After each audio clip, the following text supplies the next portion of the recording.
Bismillahirrahmanirrahim. Assalamualaikum warahmatullahi wabarakatuh. Waalaikumsalam warahmatullahi wabarakatuh. Perkenalkan, nama saya Sarmila dari Universitas Muhammadiyah Banjarmasin. Kebetulan hari ini saya yang bertugas. Jadi di sini saya akan menjelaskan tentang ASI eksklusif. Sebelumnya Ibu dengan Ibu siapa ya Bu ya? Ibu Narjana, Ibu. Baiklah Ibu Narjana. Nah, jadi Ibu Narjana, di sini pintu sudah tertutup dan privasi Ibu sudah terjaga. Apakah sekarang posisi Ibu sudah nyaman? Sudah nyaman, Ibu. Diusahakan senyaman mungkin ya Ibu ya, karena di sini saya akan memberikan konseling sekitar 10-15 menit. Apakah Ibu bersedia? Bersedia, Ibu. Saya mulai ya Ibu ya. Bismillahirrahmanirrahim. Iya, Ibu. Sebelumnya di sini saya ingin menanyakan kepada Ibu, apakah Ibu sebelumnya pernah tahu apa sih ASI eksklusif itu? Tidak tahu, Ibu. Tidak tahu ya Ibu ya. Nah, jadi di sini saya akan menjelaskan apa sih ASI eksklusif itu. Nah, jadi ASI eksklusif adalah bayi yang hanya diberikan ASI saja tanpa tambahan cairan atau makanan. Nah, jadi itu selama 6 bulan ya Ibu ya. Nah, setelah itu ada manfaat ASI eksklusif. Yang pertama itu sebagai nutrisi, daya tahan tubuh, meningkatkan kecerdasan anak, dan meningkatkan jalinan kasih sayang antara ibu dan bayi ibu. Nah, setelah itu menghemat biaya obat-obatan, tenaga, dan sarana kesehatan. Nah, setelah itu menciptakan generasi penerus bangsa yang tangguh dan berkualitas. Nah, jadi di sini ada zat kekebalan dalam ASI.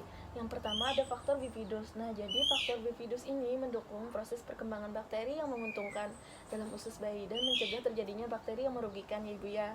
Nah, setelah itu ada laktoferin. Di mana laktoferin ini itu untuk mengikat zat besi dalam ASI sehingga zat besi tersebut tidak digunakan oleh bakteri patogen untuk pertumbuhannya. Nah, setelah itu juga anti alergi dan mengandung zat antivirus polio, membantu pertumbuhan selaput usus bayi sebagai perisai untuk menghindari zat-zat merugikan yang masuk ke dalam peredaran darah. Nah, setelah itu di sini ada jenis-jenis ASI. Yang pertama itu ada kolostrum ya Ibu ya. Nah, jadi kolostrum itu merupakan cairan yang pertama kali keluar. Nah, itu biasanya kental ya Ibu ya dan berwarna kekuning-kuningan, dan itu biasanya disekresi pada hari pertama sampai hari ketiga. Nah, sedangkan ASI matur tidak ya Ibu ya. Nah, bila dipanaskan itu tidak menggumpal. Nah, setelah itu merupakan pencahar yang ideal untuk membersihkan mekonium dari usus bayi yang baru lahir dan mempersiapkan saluran pencernaan makanan bayi bagi makanan yang akan datang. Setelah itu banyak mengandung karbohidrat, protein, mineral, dan antibodi, sehingga itu memberikan perlindungan bagi bayi sampai umurnya 6 bulan ya Ibu ya. Nah, itu dibandingkan sampai 6 bulan dibandingkan dengan ASI matur. Setelah itu ada air susu masa peralihan, di mana air susu masa peralihan ini dari kolostrum menjadi air susu matur. Itu biasanya disekresi pada hari ke-4 sampai hari ke-10. Nah, setelah itu di sini juga mengandung kadar protein itu yang semakin rendah dan kadar karbohidrat dan lemaknya itu semakin meninggi Bu, dan sedangkan volumenya juga semakin meningkat. Nah, setelah itu ada air susu matur. Nah, air susu matur itu biasanya disekresi pada hari ke-10 sampai seterusnya. Nah, yang berwarna putih kekuning-kuningan ya Ibu ya, dan tidak menggumpal jika dipanaskan.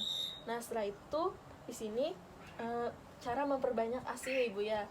Cara memperbanyak ASI, bayi menyusu setiap 2 jam sekali atau on demand ya Ibu ya. Nah, dan setelah itu bangunkan bayi, buka baju atau pakaian atau gendong yang membuat bayi itu merasa gerah. Setelah itu pastikan bayi itu menyusu dengan posisi dengan baik ya Ibu ya, menempel pada ibu. Nah, setelah itu susukan bayi di tempat yang tenang dan nyaman ya Ibu ya, dan minumlah setiap kali menyusui. Tidur bersebelahan dan dekat dengan bayi agar sehingga dapat menyusui setiap saat ya Ibu ya. Nah, setelah itu Ibu harus minum 2,5 sampai 3 liter per harinya dan makan makanan yang bergizi. Ibu harus istirahat yang cukup ya Ibu ya. Nah, jadi di sini cara penyimpanan dan pemberian ASI perah. Nah, jadi di udara terbuka atau bebas itu biasanya bertahan 6 sampai 8 jam, dan di lemari es yang 4 derajat Celcius ya Bu ya, itu biasanya bertahan 24 jam. Sedangkan di lemari pendingin atau beku itu biasanya kurang lebih 18 derajat Celcius, itu biasanya bertahan sampai 6 bulan ya Ibu ya. Nah, ASI yang telah didinginkan bila akan dipakai itu tidak boleh direbus ibu, karena kualitasnya akan menurun. Nah, apabila ibu ingin memberikan ASI yang sudah diinginkan tadi, ibu bisa meletakkan ASI tersebut di dalam, meletakkan air panas, air hangat di dalam satu wadah dan diletakkan ASI yang sudah didinginkan tadi. Nah, setelah itu memberikannya menggunakan sendok ya ibu ya. Nah, setelah itu di sini ada cara penerapan ASI eksklusif pada ibu yang sedang bekerja. Nah, jadi selama cuti ibu hanya memberikan ASI saja ibu ya kepada bayi ibu, dan sebelum masa cuti habis ubah pola minum bayi dengan ASI perah ya ibu ya. Dan setelah itu sebelum berangkat kerja ibu harus menyusui bayi ibu terlebih dahulu. Dan apabila ibu sedang bekerja di kantor, itu usahakan memerah ASINya 3-4 jam ya ibu ya dalam sekali. Dan setelah itu simpan di lemari es dan dibawa pulang. Nah, dan setelah itu berikan menggunakan sendok ibu ya. Nah, dari penjelasan saya tadi, apakah ada yang ingin ditanyakan Bu?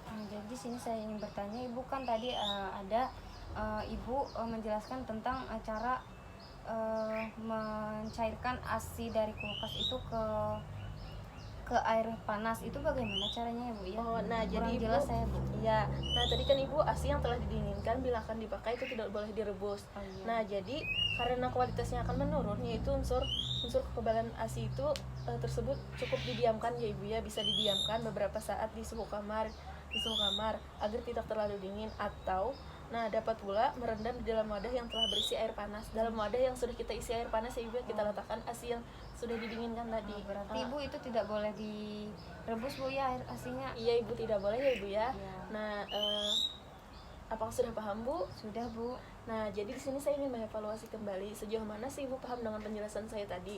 Nah, jadi di sini saya akan bertanya, apa saja sih Ibu manfaat-manfaat dari ASI eksklusif tadi?